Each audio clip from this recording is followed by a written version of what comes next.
Today we've got Chateau, Leret, Monpezat. This is from the Cahors appellation.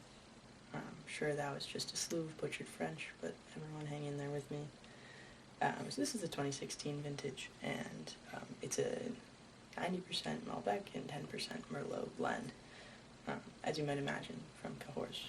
Cahors requires 70% of every bottle that comes out of their appellation to be malbec, and pretty much the only two other grapes you're going to find in blending is merlot, as in this case, or tannat.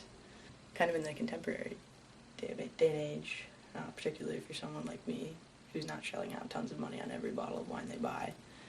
When you think Malbec, you're thinking about Argentina, which produces lovely Malbecs, but it's easy to forget that there is this little niche in France. We'll call it South Central France. Cahors is a particularly finicky region when it comes to its climate. It's very small, and it has a lot of climate influences. For one, of course, we have the Atlantic, and we have the Mediterranean, but it also has its own river running directly through, called the Lot. It's just L-O-T. I can't imagine how French people could butcher that, but I'm sure they do. And they have their own mountain called Massif Central.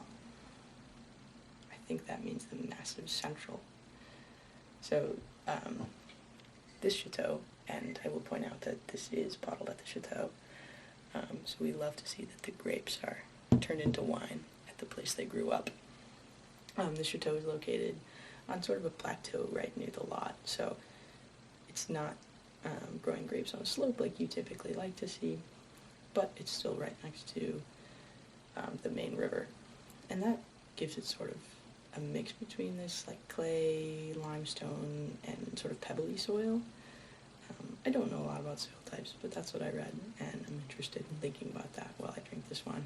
I also learned that there actually is National Malbec Day, April 17th, mark your calendars, and I learned that it was invented because the people on like the wine board of Cahors and the wine board of Argentina, all the people in charge of wine in these two regions, got together one year, and they were like, hey, we're the only two Malbec people in this game, what are we going to do for each other? And they invented National Malbec Day to help boost each other's sales, and I thought that was a really beautiful story. Wow, it's really seriously raisin to me. It has a lot of serious oak smells because this wine, I don't know anything about its maceration period. I'm assuming it's long because this is a really dark wine and it's 14.5% alcohol. But it does spend a year in oak after that happens. It's got that vanilla, tobacco, leathery kind of thing, kind of bourbon type smells, but it's really that dried fruit, like dried cherry, raisin, but really kind of things that are in a trail mix, but I'm also kind of smelling that savory sense of trail mix in it.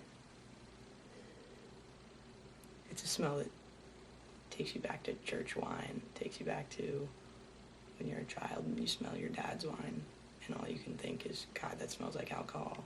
Getting a good look at the color on this thing, wow, that is dark. I mean, I move my fingers behind it and you can't see.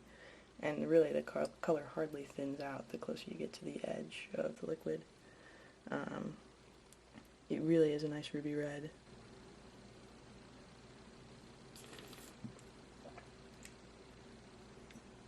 Wow. I'm sure when I watch that back I'll say, what a face I just made. Because that is really a bold wine. It's completely tannic, full-bodied, but sophisticated, good. It's completely dried out my mouth. It has a really woody sense, and I wasn't necessarily getting that wood off the nose, but the dried cherry and the raisin are really prevalent to me. I know I shouldn't say that port is a tasting note, because it's just another kind of wine, but it kind of reminds me of drinking port. It really is that intense. These flavors are kind of characteristic of Malbec, but it's completely distinct from what you get from Argentina, which kind of has much more of that fruit-forward thing happening, and they tend to be much lighter, which is probably due to, oak and methods, and in part, as well as the actual climate. I think at my local wine shop that I partake tastings at, it runs you $25. I don't look to say if wines are good or bad or any of that. I have no authority there, but I will say this is a fantastically bold bottle of wine with really high tannins and a full body. It holds its own in any situation in terms of dinner, or maybe you just need something bold for your bold self.